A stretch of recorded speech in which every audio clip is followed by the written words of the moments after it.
Hi hello నమస్తే welcome to YouTube Telugu. YouTube video 3 రకాలుగా upload చేయవచ్చు. YouTube app, YT studio, Google Chrome. అయితే మనం దేంట్లో అప్లోడ్ చేయాలి?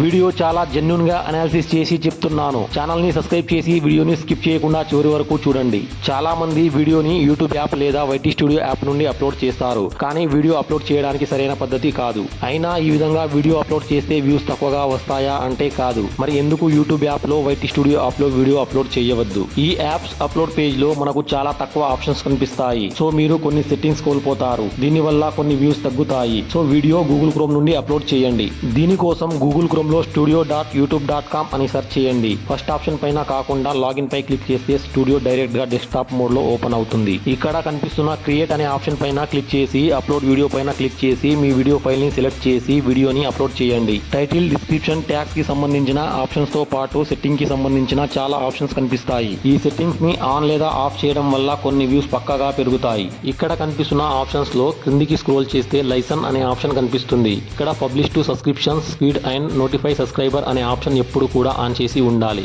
ఒకవేళ ఆఫ్ చేసి ఉంటే మీరు అప్లోడ్ చేసే వీడియో సబ్స్క్రైబర్ కి రీచ్ కాకుండా కొన్ని వ్యూస్ అయితే తగ్గిపోతాయి. ఈ ఆప్షన్ కనుక ఆన్ చేసి ఉంటే యూట్యూబ్ మీ సబ్స్క్రైబర్ కి ఈ వీడియో గురించి నోటిఫికేషన్ పంపుతుంది. ఈ వీడియో కనుక మీకు నచ్చినట్టయితే లైక్, షేర్ అండ్ సబ్స్క్రైబ్ చేయండి.